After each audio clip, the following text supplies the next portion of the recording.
Mutant Ninja Turtles. Teenage Mutant Ninja Turtles. Teenage Mutant Ninja Turtles. Turtles in the house now. Turtle Power. Please excuse the intro, as well as my nappy hair. Backstory, the goats have been eating. Well, just last night. And the night before that. And also the night before that. But anyways, I just wanted to quickly talk about a movie that I recently watched.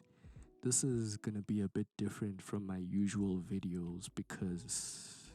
So the name of the movie in topic today is called Teenage Mutant Ninja Turtles Mutant Mayhem, I think is the title.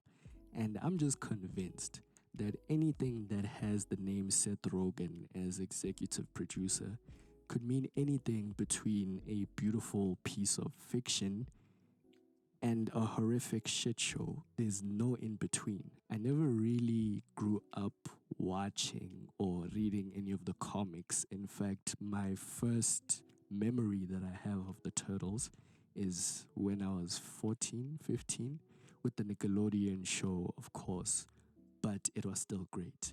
It had everything that teenage Jimmy liked back then. Besides that, and I think a few video games, I never really knew who the Turtles were, besides the episode where they crossed over with the Power Rangers.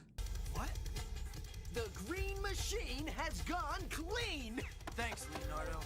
I believe you this time. Destroy them all! Best crossover event before Endgame, I swear to you. So going into this movie, of course, I didn't have much expectations.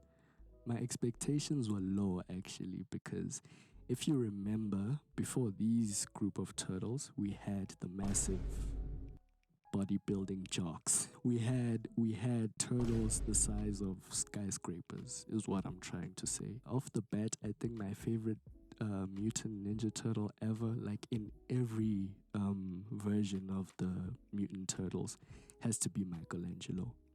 Mainly because he's Michelangelo. Yeah, girl.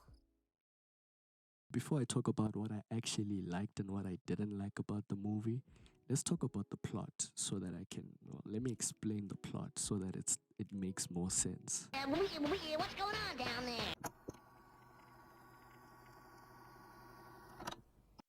So the story is not so different from any other Teenage Mutant Ninja Turtle story. It's almost exactly the same, it's just told in a different way. So there's a scientist named Baxter Stockman who made this green ooze that turns normal animals into 5G mutants. But he works for Pfizer, so it's not really his own discovery, it's our discovery.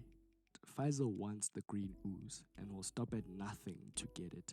Although here comes at nothing, here to shit on the Pfizer force, but not without spilling some of that ooze into the sewer.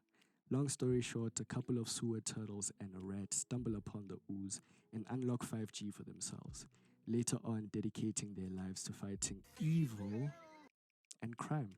The end. Although, like I said, this one is told just a bit differently. The underlying theme here is acceptance and what that term really means for our main characters. I like how this idea matures along with our main characters' motives as the story progresses. It's not necessarily a movie made for children or adults alone. The producers have a clear understanding that the core fans of the series are probably old, so they decided, let's make something that's gonna cater for both the kids and the adults. And I'm happy to say that it's a good movie. It's actually a good movie. So the art style stays true to the usual turtle formula, you know, having a dark, grimy city. But it also feels brand new. It also feels different, you know. Imagine if this was your first time watching anything Teenage Mutant Ninja Turtles. This would be amazing. Another thing that I actually enjoyed was the fact that the turtles aren't just called teenagers in this movie, but they act like it, they sound like it, they speak like it. I especially liked it when shit hits the fan for the turtles and they started to panic, because this is also kind of their first time being superheroes in this new New York City. One more thing before we get to the cons. Each character here is written beautifully. except for a few exceptions. There's a race joke here somewhere, but I don't want to be the one to point it out. I mean, some characters are just meant to be whatever the job description is. Hi, hello, my name is Bad Guy, nice to meet you. But listen to me nitpick a kid's movie. So, besides the characters that are mainly saved for the reserve, each character here has their own unique toit, especially our green friends. I swear you can watch this movie at least 4 times, with each watch focusing on a different character, and you would get a different experience each time. It's that good. There's only one major con that I have with this movie, and it's the fact that it's too predictable. But listen to me nitpick a kid's movie. I mean, I can't say much, but you can smell the power of friendship thing coming from a mile away. But I will admit it still does look cool. Right back in this bitch, take a flick, ho is happening, yeah. And it still plays along with the core message of the movie.